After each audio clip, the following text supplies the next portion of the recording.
Hey everybody, Terryfan and Terryfan's back with NaturallyIceThis 2, part 2 of our interview on the phone. And as y'all see, I had to put my phone on the charger because... Can you hear me? Yes, I can. Well, the news quote from DeForest Kelly, my phone's almost dead, Jim. Oh, okay. McCoy was always one of my favorites, just to let you know.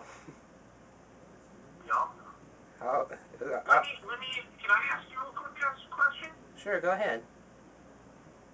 Yeah, I know you really like the WWE wrestling and this and that, and I don't think you're a great TNA fan, and I can, there's a lot of people that aren't, but don't you think TNA should be given a chance to develop like WWE did? Because WWE back in the WWF days were actually really a nobody wrestling organization. I'll answer that question with a question. I'm going to answer your question. Alright. Now, what do you mean by when the World Wrestling Federation wasn't not good back then? What year specifically were you referring to? Well, I'm talking like in the 70s when it was owned by Vince McMahon Sr. I mean, it was like ho-hum boring. It was really sort of boring type of wrestling. And at that same time, NWA wrestling was flourishing with Ric Flair, you had Harley Race. I mean, that wrestling was becoming, that escalated. And WWF was just sort of like, for me it was boring.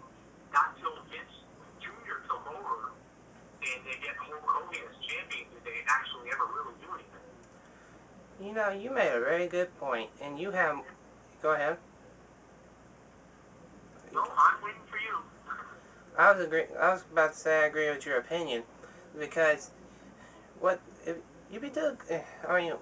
you said, I recently, my first DVD I bought was Hulk Hogan's DVD, Hulk Still Rules, and you tell the story behind that, and watching a couple of matches that were under Vince's father's league, you're right, some of it didn't look too good, and that stuff took place years before I was even born. Right. Well, that's the thing. If you went and watched some footage of wrestling before the Hulk Hogan days, there was Bob Backlund, who was a pretty popular champion. But back in those days, the champion stayed champion for a number of years at a time. It was sort of really boring because the belts really never changed hands very often. And that's something nowadays you can't do. That's like No, it doesn't happen that way. Right. I don't know if you follow NASCAR. Right now, the current champion is Jimmy Johnson. He drives the number 48 Lowe's Chevrolet. He's a three-time NASCAR champion. He's won it 3 years in a row. Right now, if I was going to form a team, I would have him on my team. If I was going to form a team, because of the role he's been on. Not kind of NASCAR rarely, but I'll tell you when I do watch it, I sit and I watch it to the very end. It is fun to watch. I actually like Dale Earnhardt Jr., but Jimmy Johnson is a good driver. The one I don't like is Tony Stewart. Honestly, sir, I'll take him over Kyle Busch any day. I can't stand Kyle Busch. That's the guy you wouldn't throw water on if he was on fire. Not that I wish anything bad on him. But I'm sorry for getting distracted, but I'm going to go ahead and answer your question. I think you're right. TNA deserves a chance, but what I think TNA needs to do, they need to fix their problems. Like right now, like you said in your video recently, talking about Kurt Angle's recent arrest, and then you let him keep the title. That's just not right.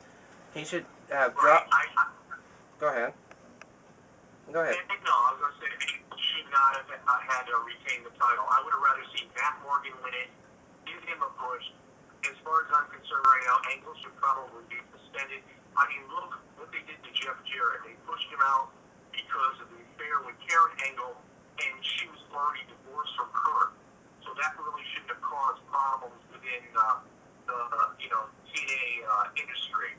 But Dixie Carter, the owner, decided to push Jarrett aside for now. I mean, they're going along with Kurt Angle. I don't know why. I mean, he left on bad terms with WWE because he would not have himself rehabilitated. And I don't know why wrestlers don't take care of themselves, because I know when you're young you think you're invincible, but you realize when you get older it's just gonna turn back on you. Like, I don't know if you heard about Brett Favre signing with the Vikings. I think it's a bad move, because sooner or later he's gonna end up paying a severe price because of his arm. I mean, no, you're right about Brett Favre. Brett Favre should have. He retired the first time. He should have stayed retired. He should never gone to the New York Jets. His arm is old and tired. Retire while everybody remembers you how you were. It's the same thing with Michael Jordan. When Michael Jordan came back a couple times in the NBA. I mean, it's the same thing with Muhammad Ali when he came back to box again. It's all the same.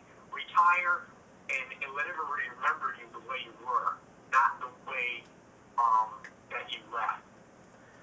yeah, like you're young. Like, say like right now, somebody wanted to push to be the WWF champion, but he was gonna wait his time. You know, like, say like, let me give you an example of one on the top of my head. It's just an example. Like Rey Mysterio. Like, he can say he'll get it next year. He'll get it next year, but sooner or later he's got to realize that he's running out of next year's.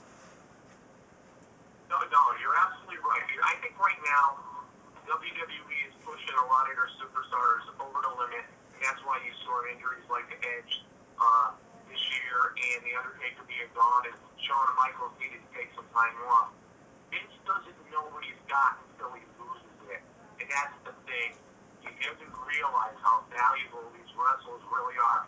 And I think the biggest loss of the WWE was Edge, because, I mean, whether you like him or not, he draws a crowd. I love watching him. He's not my favorite wrestler, but I do love to watch him. Well, Matt loves WWE's TNA. Matt loves WWE and TNA says that's his favorite wrestler. And you're right. Edge is kind of... Go ahead, I'm sorry.